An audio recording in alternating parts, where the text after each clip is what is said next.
Hello guys, it's me, BJ Matienzo. This is my first video vlog here in YouTube. Hope you watch till the end this video.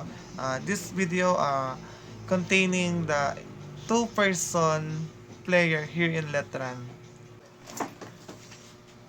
Hello everyone. For today's I have invited one of the rookie player from junior volleyball team. His name is Renz Del Mundo. So introduce yourself. Hello everyone, my name is Janan C. Del Mundo. I am 17 years old. I'm from Nueva Ecija. Yeah. So, how are you? Anong pinagkakaabalan mo dito? Dito sa Letran Dormitory. Nag-enjoy ka pa sa ginagawa mo dito? Okay naman kuya, parang mas na-enjoy ko nga yung pagiging student athlete dito sa Letran. Parang mas masaya kasi parang napapagsabay ko yung pag-aaral tsaka pagiging atleta. Ano to, may hagok ba to sa'yo o nagkakaroon ba ng challenge to sa buhay mo? Merong challenge pero salamat kay Lord kasi nalalagpasan ko naman. Tsaka nag-enjoy naman ako. Through God, there's nothing impossible to do because you with Him. So, Yes. paano mo ba nakilala si Jesus or on your own, paano mo siya nakilala?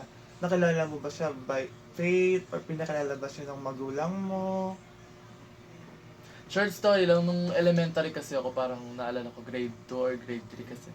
Parang naglalaro kami nun sa plaza, parang tapos nakita kami ng mga madre. So, in-invite kami sa simbahan para parang mag-Bible study ganun, parang doon ko na kilala si God. Doon ko siya naumpisa na may nag-exist pa lang ganito, parang doon ko siya naumpisang kilalanin or tsaka mahalin. So nung bata ka, doon mo siya nakilala. Ilang taon ka noon? Siguro grade 2 mga ano ko. Bata ka pa? Yes. So, meaning to say, by the age of 8 or 9? Around that? Nakilala mo siya. So, batang-bata. So, pero yung iba, di ba, at the age of 5, nakikilala nila yung si Jesus. So, bakit at the age of 7 to 8, doon mo lang siya kilala? Ano yun? Firstly to, first ba yung nangyari na nakilala mo siya or ah di ba sabi mo kasi inimbitahan ka? Ano yun? Force ka sumama or bukal naman sa kalooban mo na makilala si Jesus from your heart? Hindi ko kasi expect na mangyayari yung may mag-give sa akin nun. Pero bukal ko naman siya tinanggap, parang mas gumaan yung pakiramdam ko nung nagsimula kami yung Bible study. Tapos, nung bandang mga 5 years old ako, pababa nun. Nagsimba naman kami ng parents ko, syempre. Parang immature pa ako nun, parang wala pa akong parang sumasama ako, nagdadasal, gano'n. Pero parang di ko alam pala na nag-exist pala si God. Nung ko lang nung in-invite kami mag-Bible study. In-explain sa amin kung paano siya naghirap, kung ano yung mga sinakripisyo niya, kung bakit siya namatay. Yung para sa atin. Para saluhin yung mga kasalanan natin, kapalit ng buhay niya. Yes. But through his struggles, we are alive today. Kung wala siya, wala tayo. Tama ba? Yes. So, the next question is, how do you live benefit children of God? I mean, may malaki bang parte sa'yo or may malaki bang bagay? Paano ka ba nabubuhay by God? Ganun.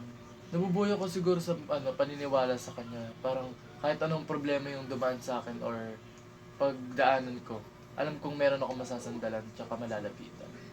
Kasi nandiyan siya. Yes, nag-exist siya. Yes, miski hindi mo siya nakikita or nakakasama, but his spirit and soul. Through prayers, talagang alam kong nakakausap ko siya.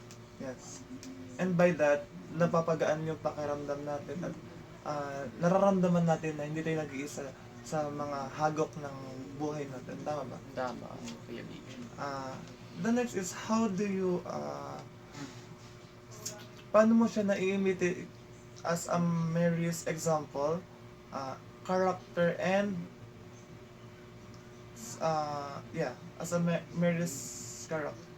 Si Mary naman daw, nagtiwala daw siya kay God sa kung ano yung plano ni God para sa kanya. So tayo, magtiwala din tayo sa plano sa atin ni God. Kumbaga, everything happened for a certain reason. Kaya nangyayari sa atin ito ngayon kasi may rason. Kaya tayo nilagay ni Lord dito kasi kaya natin. Kaya natin lagpasan ito, parang may mas magandang plano si Lord para sa atin, basta magtiwala lang. Magtiwala. Trust the process, kumbaga, sabi nga nila, no? So, paano mo natutunan na mahalin si God for the last question? Kasi, ah, science, may kalaban kasi tayo eh.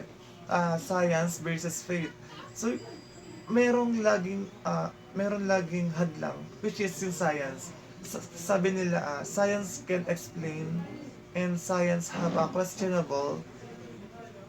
So, paano nagiging ano yun sa'yo? Paano nagiging hadlang sa'yo? Kasi magkakaroon ka ng conflict dun sa faith mo, tsaka yung sa sinasabi ng science, di ba?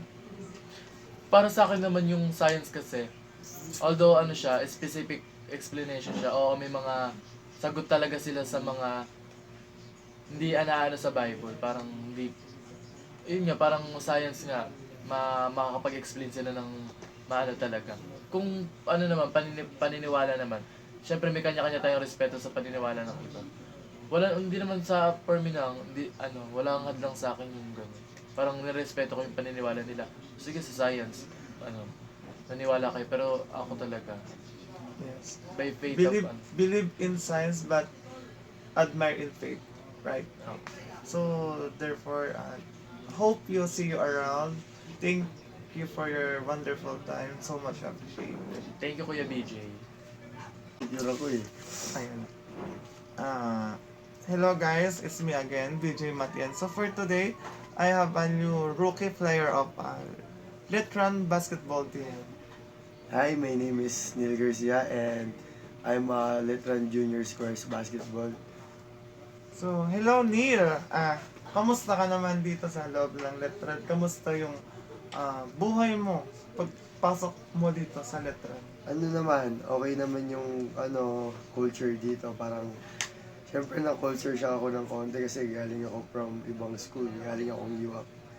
Kaya yun lang, nakaka-culture siya. Galing kang UAP. So, di nalingid sa'yo na may mga kulturang ganito o ganyan. Oh, medyo, Pero galing kang province, tama? Hindi. From here ka talaga Oo, sa sa Manila. Manila, oo. So, sa madaling salita, hindi ka ganun ka-culture shock gaya ng mga ibang player na galing province. Kasi sila, ang kultura dun malayo dito sa Manila, di ba? Opo. Sobrang malago. Kaya hindi naman ako masyadong na-culture shock dito sa Letran. Okay. Mabuti yan kasi dito sa atin, malaki yung differences dito kasi sa province. So, kamusta naman yung team niyo? Kamusta yung standing niya sa basketball? Kamusta yung sistema? Kasi, di ba, banggit mo kayo na galing ka sa UAP. Ano lang, parang, yun nga, natalo kami kanina.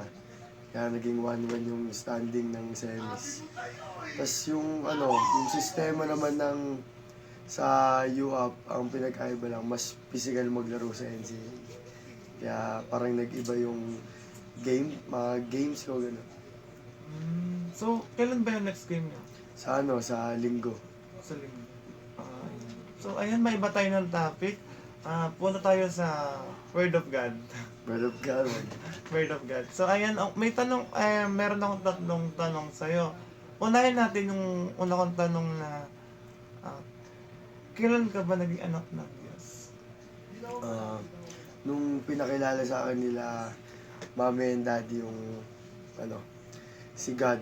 Kasi nung bata ko, pinagsa-Sunday school nila ako sa church namin dati.